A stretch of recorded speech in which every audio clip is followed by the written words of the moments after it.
Good morning students. मैं आज जो टॉपिक डिस्कस करने जा रहा हूँ, ये जो आपका क्वेश्चन है ये आपका इलेक्ट्रिक फील्ड पर बेस है और आपकी एनसीईआरटी टेक्स्ट बुक में एग्जांपल नंबर 1.9 है। तो ये एग्जांपल आपको सॉल्व करने के लिए भी दिया गया था, तो देख लीजिए एग्जांपल क्या है। 2 point charges Q1 and Q2 of magnitude plus 10 की पावर माइनस के 8 कूलॉम एंड माइनस 10 की पावर माइनस के 8 coulomb respectively are placed 0.1 metre apart. Calculate the electric fields at point A B and C shown in figure. मतलब एक diagram आपके पास given है, 3 point हैं, ए point, B point और C point. इस तरीके से 3 पॉइंट्स आपके पास हैं और तीनों पॉइंट पर आपको क्या निकालना है, इलेक्ट्रिक फील्ड कैलकुलेट करना है। किसकी वजह से, जो आपके 2 पॉइंट चार्ज हैं, 2 पॉइंट चार्ज आपके Q1 और Q2 हैं। Q1 को यदि आप मान के चल रहे हो प्लस 10 की पावर माइनस के 8 कूलॉम और Q2 बराबर लेके चल रहे हो माइनस 10 की पावर माइनस 10 की पावर माइनस के 8 कूलॉम। आपके पास क्वेश्चन में ये गिवन भी है, Q1 बराबर प्लस 10 की पावर माइनस के 8 कूलॉम और Q2 बराबर दिया हुआ है माइनस 10 की पावर माइनस के 8 कूलॉम। इस तरीके, तो इस तरीके से ये डायग्राम में आपके चार्ज इस तरीके से गिवन है। Q1 और Q2 की जो बीच की जो सेपरेशन डिस्टेंस है वो आपके पास गिवन है 0.1 मीटर और उसके बीच में कहीं पॉइंट ए है। तो ए पॉइंट होने की वजह से जो Q1 से यहाँ तक की जो डिस्टेंस होगी वो उसकी हाफ हो जाएगी 0.1 की, और 0.1 का जो हाफ होता है वो 0.05 होगा। और इसी तरीके से यहाँ से जो ए से लेकर Q तक Q2 की जो डिस्टेंस होगी, जो चार्ज है आपका, वो आपकी हुई 0.05 मीटर होगी। अब यहाँ से हम तीनों पॉइंट पर हम इलेक्ट्रिक फील्ड कैलकुलेट करेंगे।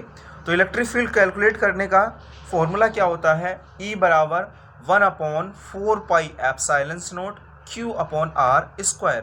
तो पहले हम डायरेक्शन की बात कर लेते हैं। तो इलेक्ट्रिक फील्ड को आप सभी जानते हो, इलेक्ट्रिक फील्ड की डायरेक्शन जो आप लेके चलते हो पॉजिटिव से निगेटिव की ओर लेके चलते हो, ठीक है। तो यहाँ पर जो Q1 चार्ज है, Q1 चार्ज की वजह से जो पॉइंट ए पर जो डायरेक्शन होगी वो आपकी किधर की ओर होगी, टुवर्ड्स द राइट। तो यहाँ पर मैंने लिख दिया E1A। E1A क्यों लिख रहा हूँ मैं, क्योंकि यहाँ पर 1 क्या है, Q1 कूलॉम के कारण आपका इलेक्ट्रिक फील्ड है। इसी तरीके से जो आपका Q2 चार्ज है, Q2 चार्ज आपका माइनस का है, मतलब प्लस की वजह से बाहर की ओर होनी चाहिए थी। तो Q1 के कारण आपकी मैं इधर की ओर राइट हैंड की ओर लेके चला, तो प्लस से माइनस की ओर होनी चाहिए, तो इसलिए जो डायरेक्शन होगी वो आपकी इधर होगी। तो इसलिए मैंने लिखा E1A। इसी तरीके से आप निकालो Q2 के कारण पॉइंट ए से ए के लिए, तो आपकी इलेक्ट्रिक फील्ड की डायरेक्शन बाहर की ओर होगी, क्योंकि माइनस का सिंबल है, तो इसलिए डायरेक्शन हुई आपकी E2A हुई। तो अब क्या लिखोगे आगे, since E1A and E2A are in same direction. देखो दोनों सेम डायरेक्शन में है। The magnitude of the total electric field at A is EA बराबर हो जाएगा E1A प्लस E2A, ये आपका हो जाएगा, ठीक है। E1A E2A। E1A मतलब जो फॉर्मूला होता है इलेक्ट्रिक फील्ड का आप सभी जानते हो, 1/4 pi epsilon not Q1 Q2/r², ये आपका फॉर्मूला होता है, ठीक है। तो अब क्या काम करोगे, आप फॉर्मूला लगाओगे, 1/4 पाई एप्सिलॉन नॉट की वैल्यू पुट करोगे। 1/4 पाई एप्सिलॉन नॉट की वैल्यू होती है 9 × 10 की पावर 9, और जो आपके पास चार्ज है वो Q1 कितना है, 10 की पावर माइनस के 8 है, लेकिन हम मैग्नीट्यूड की बात कर रहे हैं तो मैग्नीट्यूड हम लेके चलेंगे। और यहाँ से Q1 से जो A तक की जो डिस्टेंस है वो कितनी है आपके पास, 0.05 मीटर है। तो 0.05 मीटर हो गई, तो आपने वैल्यू पुट कर दी, R की जगह वैल्यू पुट कर दी 0.05 मीटर, इसका स्क्वायर कर दिया और चार्ज की वैल्यू यहाँ पर पुट कर दी, इस तरीके से। इसी तरीके से आप सेकंड में E2A के लिए पुट करोगे, तो 1/4 पाई एप्सिलॉन नॉट की वैल्यू 9 × 10 की पावर 9, और जो Q2 की वैल्यू है वो आपके पास 10 की पावर माइनस की 8 है। क्योंकि आप मैग्नीट्यूड की बात कर रहे हो तो यहाँ माइनस का सिंबल नहीं लेके चलोगे, और जो डिस्टेंस है वो आपकी कितनी है, 0.05 है।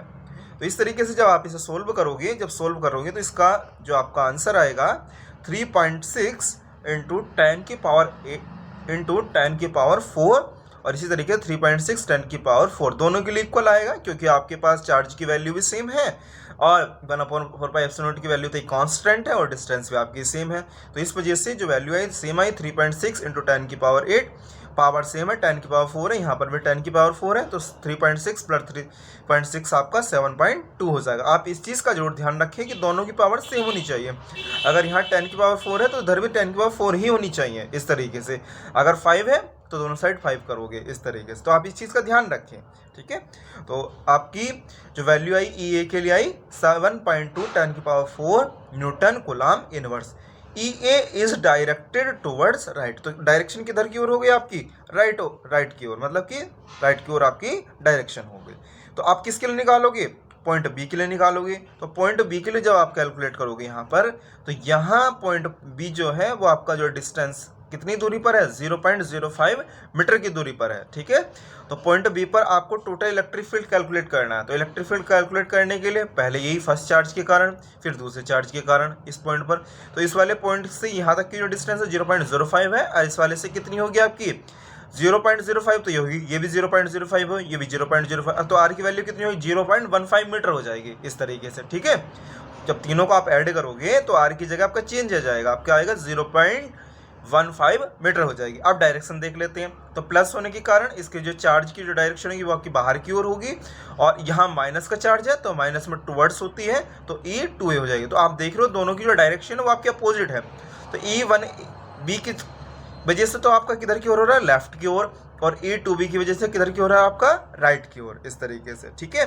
तो आप यहाँ से वैल्यू कैलकुलेट करोगे आगे, तो वैल्यू निकालोगे आप the magnitude of the electric field at point B due to the charge plus 10 की पावर माइनस की 8 कूलम। तो वैल्यू पुट कर दिया आपने, E1b बराबर हो गया 9 × 10 की पावर 9 और चार्ज की वैल्यू 10 की पावर माइनस के 8 और आपने यहाँ पर वैल्यू पुट कर दी आर की। तो सिंप्लीफाई करके आपके पास आया 3.6 × 10 की power 4 Newton coulomb inverse towards left की ओर डायरेक्शन होगी इसकी। और अब किसके कारण निकालोगे, अब निकालोगे दूसरे चार्ज के कारण, जो आपका Q2 चार्ज है। तो आप लिखोगे due to the charge minus 10 की पावर माइनस के 8 10 की पावर माइनस के 8 इज E2b बराबर 9 × 10 की पावर 9, चार्ज की वैल्यू यहाँ पर पुट कर दी 10 की पावर माइनस की 8 और डिवाइड कर दोगे, जो आर की वैल्यू अब चेंज होगी, तो आर की वैल्यू कितनी आई 0.15 और इसका स्क्वायर। तो जब आप इसे सोल्व करोगे तो 0.4 × 10 की power 4 Newton coulomb inverse. Direction किधर होगी आपकी, राइट की ओर, इस तरीके से, तो राइट की ओर होगी। अब क्या निकालोगे, टोटल इलेक्ट्रिक फील्ड निकालोगे, किस पर, पॉइंट बी पर। तो दोनों की डायरेक्शन अपोजिट है, तो डायरेक्शन अपोजिट होने के कारण एक प्लस होगा एक माइनस होगा। तो since E1 and E2 are opposite direction, तो आप सब्ट्रैक्ट करोगे यहाँ पर the magnitude of the electric field at B is E b बराबर हो जाएगा E1b माइनस E2b। तो E1b की वैल्यू 3.6 आ रही है, वो आपने वैल्यू पुट कर दी यहाँ पर, और E2b की वैल्यू 0.4 आ रही है और 10 की पावर भी कितनी आ रही है, 4 आ रही है। तो जब आप इसे सब्ट्रैक्ट करोगे तो 3.2 × 10 की पावर 4 न्यूटन कूलम इनवर्स। पर डायरेक्शन किधर आएगी आपकी, जो डायरेक्शन आएगी वो किधर हो जाएगी, E b is directed toward left, तो लेफ्ट की ओर, इधर की ओर डायरेक्शन आएगी आपकी इस साइड, और राइट होती तो आपकी इस साइड आती, इस तरीके से। अब इसी तरीके से हम पॉइंट सी के लिए कैलकुलेट करेंगे। अब हम पॉइंट सी के लिए कैलकुलेट करेंगे, तो मैग्नीट्यूड दोनों के करंट निकालोगे। तो पॉइंट सी पर आप देखोगे ये जो आपका ट्रायंगल है इक्विलेटरल ट्रायंगल है, और जो इक्विलेटरल ट्रायंगल है तो इसकी जो डिस्टेंस है दोनों साइड से, मतलब दोनों आपकी 0.1 मीटर है, इधर भी आपकी 0.1 मीटर है। तो Q1 के कारण आउटसाइड की ओर होगी E1c होगा, और इसी तरीके से E2c जो होगा वो टुवर्ड्स Q2 की ओर होगा। तो रिजल्टेंट कितना होगा आपका, EC होगा। तो magnitude of each of electric field at point C due to charge plus 10 की पावर माइनस के 8 कूलम एंड 10 की पावर माइनस के 8 कूलम इज कितना होगा, दोनों का आपका इक्वल होगा क्योंकि मैग्नीट्यूड में हम बात कर रहे हैं। तो E1c बराबर हो जाएगा E2c और 9 × 10 की पावर 9 हो जाएगा। ये आपकी वैल्यू होती है 1/4πε0 की, और ये चार्ज जो है आपका वहाँ पर Q1 और Q2 की वैल्यू सेम है, तो 10 की पावर माइनस के 8, और जो डिस्टेंस है वो आपकी कितनी है 0.1 मीटर है, आपने इसका स्क्वायर कर दिया। तो वैल्यू जो आपकी कैलकुलेट करके आएगी 9 × 10⁻³ न्यूटन कूलाम इनवर्स। ये न्यूटन कूलाम इनवर्स किसकी यूनिट होती है? आपकी इलेक्ट्रिक फील्ड की यूनिट होती है। अब क्या निकालोगे आप? रिजल्टेंट इलेक्ट्रिक फील्ड निकालोगे। तो the resultant electric field at point C, तो सी पॉइंट पर आप निकालोगे क्योंकि उसके बीच में जो एंगल बनेगा वो थीटा जो होगा वो आपका कोस 60 डिग्री होगा। तो E बराबर हो जाएगा E1C cos 60 plus E2C cos 60, क्योंकि आपका जो ट्रायंगल है इक्विलेटरल ट्रायंगल की बात कर रहे हैं, तो यहाँ पर जो थीटा की वैल्यू होगी वो 60 डिग्री होगी। ठीक है, तो E1C और E2C दोनों वैल्यू सेम है, तो आप इसे ट्वाइस करके भी लिख सकते हैं क्योंकि 2E1C cos 60 या E1C E2C किसके इक्वल हो गया? आपका दोनों इक्वल है, तो दोनों में से इस तरीके से आप लिख सकते हैं। उसकी वैल्यू आप पुट कर दोगे तो 2 × 9 × 10⁻³ और cos 60 कितना होता है? 1/2, 1/2 को 0.5 लिख सकते हैं आप। तो 2 की मल्टीप्लाई 0.5 से हो जाएगी तो 1 हो जाएगा, तो आपकी जो वैल्यू आएगी इसी की 9.0 × 10⁻³ न्यूटन कूलाम इनवर्स। तो ये वैल्यू किसके लिए आई? ये पॉइंट सी के लिए इलेक्ट्रिक फील्ड के लिए आई है। तो इस तरीके से हम इसी बेस पर बाकी और क्वेश्चन भी सोल्व कर सकते हैं। तो आपको इस तरीके के क्वेश्चन आपको असाइनमेंट में मिलेंगे। अपनी स्टडी कंटिन्यू रखें और डेली जो मैं आपके पास वीडियोस वगैरह भेज रहा हूं वो आप प्रॉपर्ली देखें। नेक्स्ट टॉपिक है आपका आज इलेक्ट्रिक फील्ड। तो इलेक्ट्रिक फील्ड क्या होता है ये समझ लीजिए, सॉरी इलेक्ट्रिक फ्लक्स। तो इलेक्ट्रिक फ्लक्स क्या होता है? इलेक्ट्रिक फील्ड तो ऑलरेडी मैंने आपका डिस्कशन कर दिया है। तो इलेक्ट्रिक फ्लक्स क्या होता है? Electric flux is a measure of the number of lines of force passing through some surface held is the electric field। तो ये तो एक सिंपल डेफिनेशन की दी गई है इलेक्ट्रिक फ्लक्स की। इलेक्ट्रिक फ्लक्स है क्या? जैसे एक स्मॉलेस्ट आपने एक एरिया ले लिया, ठीक है, और उस एरिया में से कुछ आपकी इलेक्ट्रिक फील्ड लाइंस पास हो रही हैं, कुछ हो रही हैं, कुछ नहीं हो पा रही हैं। तो जो आपकी इलेक्ट्रिक फील्ड लाइंस पास हो रही हैं तो वही क्या कहलाता है? आपका इलेक्ट्रिक फ्लक्स कहलाता है। फॉर एग्जाम्पल के तौर पर हम क्या कह सकते हैं? जैसे आपकी वेंटिलेटर होता है, एक रूम की बात करते हैं, एक रूम में आपका वेंटिलेटर लगा हुआ है, तो जैसे सन रेज आती हैं, तो सन रेज जैसा आपको दिखती हैं, तो वेंटिलेटर में कुछ रेज तो आपके पास हो जाती है, कुछ पास नहीं हो पाती हैं। तो जो इलेक्ट्रिक फ्लक्स का ये वही चीज़ है एक तरीके से। तो ये आपका एक एग्जाम्पल के तौर पे मैंने आपको बताया कि इलेक्ट्रिक फ्लक्स जो है, जितनी आपकी इलेक्ट्रिक फील्ड लाइंस उस एरिया में से पास हो रही हैं तो वही क्या कहलाता है? आपका इलेक्ट्रिक फ्लक्स कहलाता है।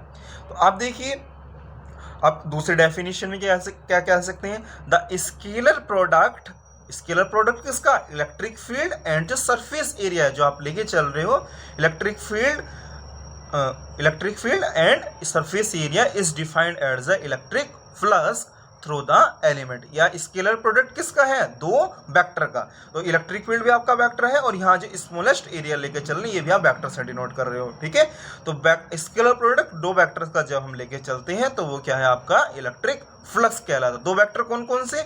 इलेक्ट्रिक फील्ड और क्या लेके चल रहे हैं? स्मॉलेस्ट एरिया आप लेके चल रहे हो जो आपकी एरिया एलिमेंट है। ठीक है, तो फ्लक्स को आप E से डिनोट करते हो, तो क्लोज इंटीग्रेशन का सिंबल लगाओगे, E vector into DA vector. तो यहाँ पर क्या है? स्केलर प्रोडक्ट है किसका? दो वेक्टर का। उनके बीच में जो स्केलर प्रोडक्ट की हम बात करते हैं दो वेक्टर की, तो उनके बीच में जो एंगल होता है वो आपका कोस थीटा होता है। जैसे डायग्राम में आपके पास यहाँ गिवन है, डायग्राम में मैंने यहाँ दिखाया है, यहाँ पर स्मॉलेस्ट एरिया DA है, इलेक्ट्रिक फील्ड लाइंस आपके पास ये हो रही है और स्मॉलेस्ट एरिया आप कितना लेके चल रहे हैं? DA लेके चल रहे हैं। तो कुछ इलेक्ट्रिक फील्ड लाइंस तो पास हो रही हैं, कुछ आपकी नहीं हो रही। तो जो अंदर से पास हो रही हैं, हाँ, सिर्फ उन्हीं के लिए हम बात करेंगे जो इस सरफेस के अंदर से पास हो रही हैं, सिर्फ इस सरफेस के अंदर से, तो हम उन्हीं की बात कर रहे हैं यहाँ पर। ठीक है, तो 5V। अब यहाँ पर क्लोज इंटीग्रेशन, यहाँ पर आप वैल्यू पुट करोगे क्योंकि E वेक्टर DA वेक्टर की जो वैल्यू है वो कितनी है? E DA cos theta. यहाँ पर आपने ऊपर वाली में वैल्यू पुट कर दी, क्लोज इंटीग्रेशन का सिंबल, तो क्लोज इंटीग्रेशन का symbol E DA cos theta, E DA cos theta value put कर दी, E आपने बाहर निकाल लिया, cos थीटा भी आपका बाहर निकाल लिया, क्लोज इंटीग्रेशन DA क्या है? स्मॉलेस्ट जो आप एरिया लेके चल रहे हो। तो ये कितना हो जाएगा? स्मॉलेस्ट की बात की गई, लेकिन जब यहाँ क्लोजेस्ट की बात हो जाती है तो टोटल एरिया हो जाता है। तो 5E बराबर हो गया EA cos थीटा। तो ये आपका जो फॉर्मूला हुआ वो इलेक्ट्रिक फ्लक्स के लिए कितना हुआ? आपका EA cos थीटा हुआ आपका। ठीक है, और आगे देख लेते हैं कुछ इसके टर्म कुछ पॉइंट्स। क्या क्या पॉइंट्स हैं। यदि आपका इलेक्ट्रिक फील्ड मतलब जो आपका प्लेन सरफेस की बात की जाती है, तो if the plane surface is normal to the electric field की यदि नॉर्मल में है तो थीटा बराबर कितना होगा आपका, थीटा बराबर हम 0 लेके चलेंगे। तो थीटा 0 होगा तो फाई बराबर हो जाएगा ई ए कॉस 0, थीटा की जगह 0 पुट कर दोगे तो प्लस कितना हो जाएगा आपका ई हो जाएगा इस तरीके से, ठीक है। कि कोस 0 जो होता है उसकी जो वैल्यू होती है वो 1 होती है, तो ई ए हो गया। और यदि आपका प्लेन सरफेस जो है वो आपका पैरेलल में है, मतलब कि थीटा की वैल्यू अगर 90 डिग्री हो जाए, मतलब पैरेलल में हो जाए, दोनों एक दूसरे के पैरेलल हो जाते हैं, तो थीटा कितना हो जाएगा आपका 90 डिग्री हो जाएगा। जब थीटा 90 डिग्री हो जाएगा तो कितना हो जाएगा, फाई ई बराबर ई ए कॉस 90, तो कॉस 90 आपका 0 होता है, तो प्लस कितना हो जाएगा आपका 0। तो इसका मतलब है जब थीटा 90 हो रहा है तो आपकी इलेक्ट्रिक फील्ड लाइंस पास नहीं करेंगे। तो इस चीज़ को भी आपको ध्यान रखना है कि थीटा 90 से बिलो रहना चाहिए फिर तो इस तरीके से। तो ये ध्यान रखें, अगर थीटा 90 डिग्री होगा तो electric field lines electric flux कितना होगा आपका 0 होगा। अब हम बात कर लेते हैं इसकी यूनिट क्या होती है और डायमेंशन क्या होती है इलेक्ट्रिक फ्लक्स की। बेसिकली आपको पता है लग ही गया होगा, इलेक्ट्रिक फ्लक्स कैसी क्वांटिटी है आपकी, स्केलर क्वांटिटी। इस चीज़ का आप ध्यान रखिए, स्केलर क्वांटिटी होती है। यूनिट और डायमेंशन, तो फाई ई बराबर ई ए कोस थीटा हम फॉर्मूले से कैलकुलेट कर सकते हैं। यूनिट क्या होगी, एसआई यूनिट। तो इलेक्ट्रिक फील्ड की जो यूनिट होती है वो आप सभी जानते हैं, न्यूटन पर कूलाम होती है। और जो एरिया है उस एरिया मतलब मीटर स्क्वायर होगी, तो इसे हम जो आपकी एसआई यूनिट जो बनी न्यूटन मीटर स्क्वायर और कूलाम सी ऊपर चला जाए तो कूलाम इन्वर्स हो जाएगा इस तरीके से, ठीक है। तो आपकी एक यूनिट हुई newton metre square coulomb inverse. Exam में पूछी जाती है, कई बार पूछी भी गई है इलेक्ट्रिक फ्लक्स की यूनिट क्या होती है। तो ये टॉपिक बहुत इंपॉर्टेंट है अपने आप में, कई बार एग्जाम में आया हुआ भी है और कई बार पूछा भी जाता है। यूनिट पूछ लेता है, डायमेंशन पूछ लेता है, फॉर्मूला पूछ लेता है, डेफिनेशन पूछ लेता है। बहुत इंपॉर्टेंट टॉपिक है एग्जाम पॉइंट ऑफ व्यू से, ठीक है। और अनदर दूसरी डेफिनेशन क्या हो सकती है, दूसरी डेफिनेशन आपकी हो सकती है, दूसरी यूनिट होगी आपकी अनदर ऐसा यूनिट फाई ई इज, क्योंकि आपको जो पढ़ोगे इलेक्ट्रिक फील्ड के बारे में नेक्स्ट चैप्टर में, तो ई बराबर वी अपॉन एल पढ़ोगे। तो वी क्या है आपकी पोटेंशियल डिफरेंस होता है, एल आपकी लेंथ होती है, तो वहाँ से भी आप कैलकुलेट कर सकते हैं। तो इलेक्ट्रिक फील्ड की वहाँ से जो आपकी यूनिट आती है वो वोल्ट पर मीटर आती है, तो वोल्ट पर मीटर मैंने यहाँ पर लिखी। और एरिया आपका मीटर स्क्वायर होगा, तो मीटर से मीटर कैंसिल हो जाएगा, तो एक जो यूनिट होगी आपकी एसआई यूनिट वो आपकी वोल्ट पर मीटर भी होती है। तो इलेक्ट्रिक फ्लक्स की आपकी दो एसआई यूनिट आ रही हैं, newton metre square coulomb inverse, एक आती है आपकी वोल्ट मीटर इस तरीके से। अब डायमेंशन की हम बात कर लेते हैं। तो डायमेंशन ऑफ इलेक्ट्रिक फ्लक्स देख लीजिए, यहाँ पर हम लेके चले ई, तो ई क्या होता है, ई बराबर होता है एफ अपॉन क्यू। तो एफ कितना होता है एम एल टी के पावर माइनस के 2, क्यू क्या होता है आपका चार्ज, क्यू बराबर आई टी होता है, आई का आपका एम्पेयर और टी 4 टाइम हो जाएगा, और एरिया का मतलब हो गया एल स्क्वायर हो जाएगा। अब इसे हम सिंप्लीफाई करके लिख सकते हैं बड़े कोष्टक में, एम हो जाएगा एल की पावर 3, एल की पावर यहाँ 1 है, एल की पावर 2 है, तो पावर 3 हो जाएंगी। टी की पावर माइनस के 2 है, जब टी की पावर ऊपर चला जाएगा तो माइनस की 1 ओवर ऐड हो जाएगा, तो टी की पावर माइनस की 3 हो जाएगा, ये आपका ऊपर पहुँच जाएगा, ए की पावर माइनस 1 हो जाएगा इस तरीके से। तो आप इलेक्ट्रिक फ्लक्स के बारे में आज मैंने यहाँ तक डिस्कशन किया। नेक्स्ट वीडियो में जो आपको डिस्कशन होगा वो आपका इलेक्ट्रिक डाइपोल होगा।